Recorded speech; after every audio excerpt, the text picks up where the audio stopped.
Lalu bagaimana kelanjutan ketegangan di Timur Tengah, seperti apa eskalasinya usai terbunuhnya Ismail Haniyeh, dan bagaimana nasib gencatan senjata yang sudah dimediasi oleh beberapa negara. Kita akan membahas langsung bersama ahli kajian Timur Tengah Hasibullah Satrawi. Mas Hasib, selamat siang Mas Hasib. Selamat siang Mas Iqbal.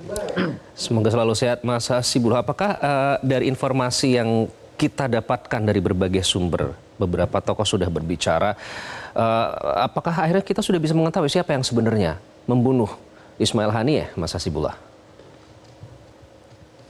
Ya, sampai sekarang kurang lebih sudah 24 jam dari peristiwa pembunuhan Ismail Haniyeh.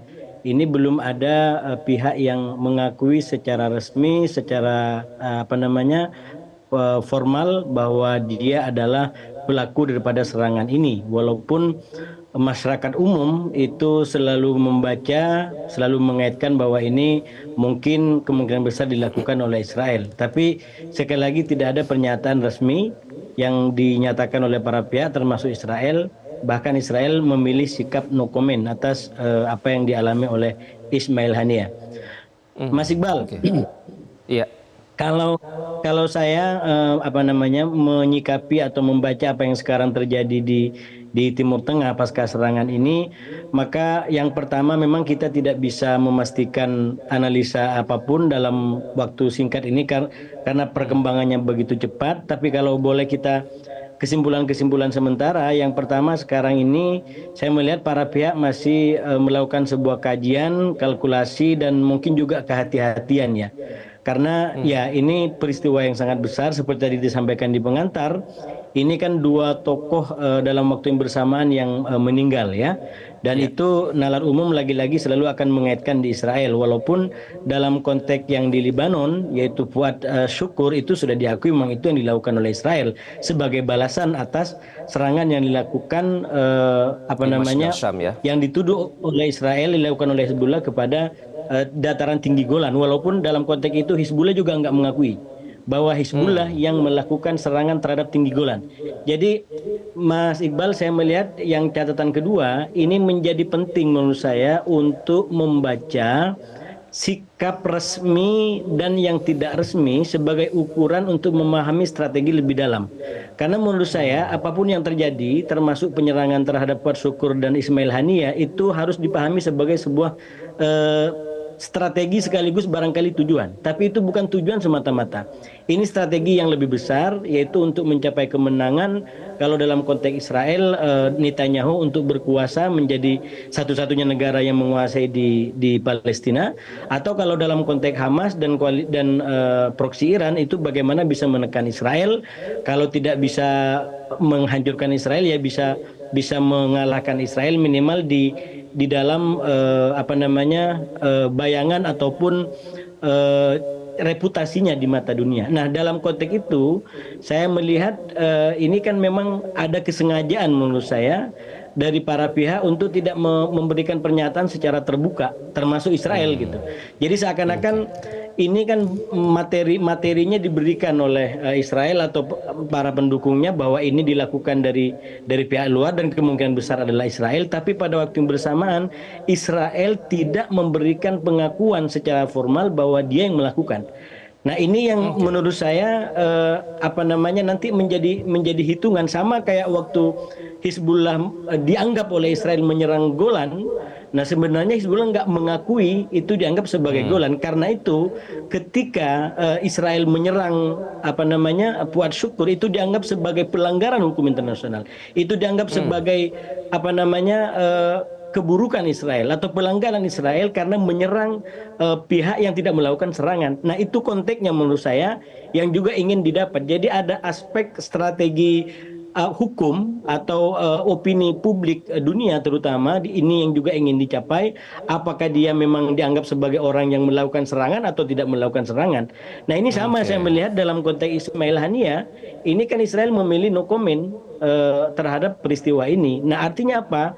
Kalau nanti Iran melakukan sebuah inisiatif untuk melakukan sebuah serangan balasan, misalkan seperti yang diperintahkan oleh Ayatullah sebagaimana dikutip oleh beberapa media, maka itu akan menjadi alibi Israel bahwa kami tidak pernah menyatakan melakukan serangan terhadap Ismail Haniyeh, walaupun mungkin publik berkesimpulan ke sana, tapi ini cukup Mas menjadi Hasibullah, alasan bagi meskipun tidak ada Israel. pernyataan dari Israel, tapi bukankah kalau misalnya dari hasil penyelidikan atau investigasi lebih lanjut oleh pihak Iran, karena ini terjadi di negara mereka, itu bisa terlihat senjata apa yang digunakan, amunisi apa yang digunakan untuk membunuh Haniyeh? Itu menurut saya. Nah, itu menurut saya. Jadi kalau memang Karena ada yang Iran menyatakan bahwa tidak serius, mungkin ini bisa berlangsung tanpa bantuan dari negara yang memiliki sistem intelijen yang canggih, Mas Hasibullah. ya, itu yang sekarang menjadi tantangan di Iran gitu. Jadi Iran tidak bisa menunggu pernyataan resmi gitu. Apakah ini diakui oleh siapa?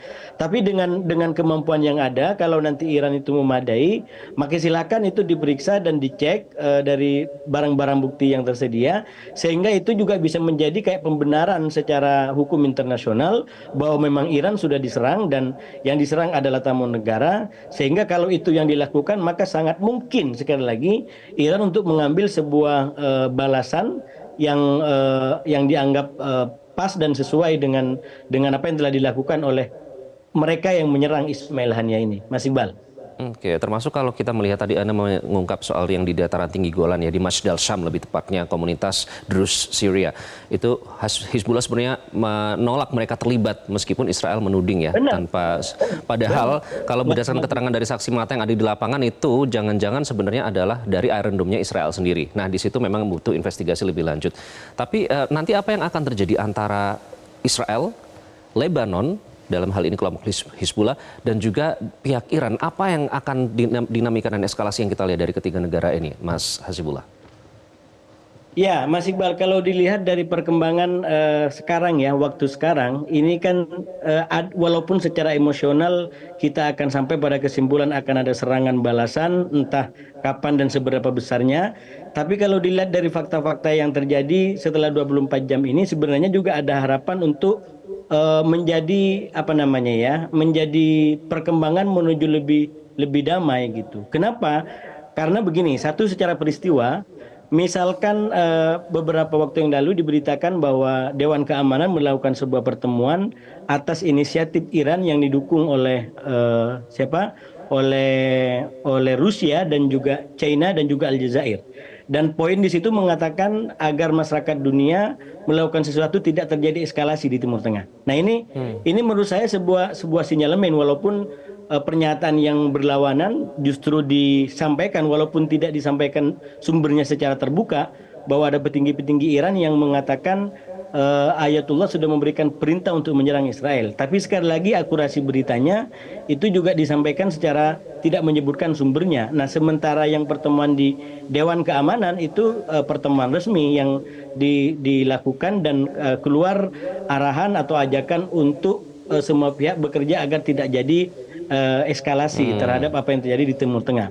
Nah, yang kedua, kalau dilihat dari pernyataan Amerika sendiri, maka Amerika mengatakan ya sampai sekarang belum ada indikasi kuat untuk segera terjadi eskalasi besar di Timur Tengah, walaupun mereka mengkhawatirkan apa yang terjadi akan berdampak terhadap proses perdamaian yang berlangsung sekarang di antara Israel dengan Hamas. Nah, kalau dibaca dalam dua peristiwa ini, maka sebenarnya sekali lagi ada kemungkinan ini dalam kalkulasi para pihak untuk justru melanjutkan perdamaian walaupun mungkin perundingannya sekarang agak terganggu.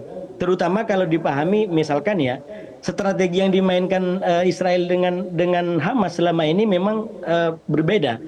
Israel itu menggunakan eskalasi yang disebut oleh Netanyahu sebagai dua pukulan sekaligus untuk menekan Hamas, yaitu pukulan militer dan pukulan pukulan politik. Nah, artinya serangan seperti ini kalau justru dilawan dengan eskalasi lebih lanjut, itu sama dengan memberikan karpet merah terhadap strategi Israel untuk perang ini lebih besar gitu. Netanyahu menginginkan perang ini lebih besar, bahkan sudah dinyatakan bahwa kami siap untuk perang lebih besar dengan Iran, dengan itu sudah dinyatakan. Jadi, Mas Hasibullah, tapi soal tadi Anda menyebut soal Dewan Keamanan ini agak sulit untuk mempercayai ya bahwa nanti Dewan Keamanan bisa, karena selama ini terbukti beberapa kali resolusi selalu dilanggar oleh Israel dan tidak pernah karena ada peringatan keras dari sekutunya Amerika Serikat. Nah, pertanyaannya kemudian, Hamas dan Fatah sudah dimediasi, sudah berdamai, dimediasi oleh Tiongkok. Sementara ini salah satu pemimpin yang paling berpengaruh Hamas ini sudah tidak ada. Nah, nanti apa yang akan terjadi selanjutnya? Apakah kedua kekuatan faksi ini yang sudah bersatu, nanti apa keputusan yang akan mereka buat terkait dengan kesepakatan gencatan senjata? Apakah akan tetap berlanjut atau mungkin ada keputusan lain akibat dari pembunuhan Ismail Haniyeh ini? Ya, saya rasa perkembangannya sangat cepat, Mas Iqbal. Termasuk barusan saya baca bahwa Hizbullah akan memberikan pernyataan resminya dalam beberapa waktu ke depan. Jadi memang kita harus menunggu apa yang akan dilakukan oleh para pihak. Tapi kalau dikaitkan dengan apa yang sudah terjadi, menurut saya yang pertama tadi juga disampaikan di pengantar bahwa Hamas itu sebenarnya sebagai kelompok perlawanan, dia itu tidak tergantung pada satu orang. Itu menurut saya setuju dengan itu. Ini adalah sistem, ini adalah semangatnya adalah perlawanan. Karena itu kalau kita baca sejarah perlawanan Palestina, itu bukan hanya sekarang tokoh-tokoh gerakan yang dieksekusi atau yang ditembak mati, terutama oleh Israel gitu. Walaupun sekali lagi sekarang ini Israel tidak mengakui dia sebagai tidak memberikan pendapat, tidak memberikan pernyataan apakah dia yang melakukan atau tidak melakukan. Tapi terbunuhnya tokoh-tokoh gerakan dalam konteks perlawanan itu sudah banyak dan sering kali terjadi, dan sangat mungkin tanpa mengurangi empati dan duka dalam peristiwa ini, sangat mungkin juga bukan yang terakhir. Karena ini adalah sebuah pertarungan yang tadi ini adalah pertarungan perlawanan. Nah, oleh karena itu kalau kita baca dalam konteks itu, meninggalnya Ismail Haniyeh itu besar tapi dia tidak akan menjadi akhir. Justru yang diambil adalah mati satu tumbuh seribu. Ini akan menjadi semangat perlawanan makin besar, menjadi semangat balas dendam makin besar. Tapi apakah langkahnya akan langsung habis-habisan? Itu yang menurut saya harus dibaca dari perkembangan yang ada, Mas Iqbal. Baik, Mas Hasibullah, nanti kita nantikan perkembangannya ya, karena biar bagaimanapun warga sipil lagi-lagi yang menjadi korbannya saat ini di Gaza Palestina. Mereka berharap akan gencatan senjata segera tercapai, namun ternyata dengan adanya kejadian ini tampaknya kesepakatan itu masih akan jauh untuk dicapai, termasuk para jurnalis juga menjadi korban pembunuhan baru-baru ini. Kita nantikan Mas Hasibullah Satrawi. Terima kasih atas pencerahan Anda dalam Metro Siang kali ini, Mas Hasibullah Satrawi, ahli kajian Timur Tengah. Terima kasih Mas Hasib. Dan pemirsa Metro Siang masih akan kembali sesaat lagi dengan informasi dari dunia kriminal nanti bersama Yohana. Ada apa Yohana nanti setelah ini? Ya, banyak sekali update informasi dari dunia kriminal dalam segmen berita seputar kriminalitas. Pemirsa, ada Polres Depok ini yang menangkap pelaku sekaligus pemilik daycare yang dengan menganiaya balita di Cimanggis, Depok membuat heboh warganet. Nah, selengkapnya sesaat lagi hanya di Jelajahi cara baru mendapatkan informasi. Download Metro TV Extend sekarang.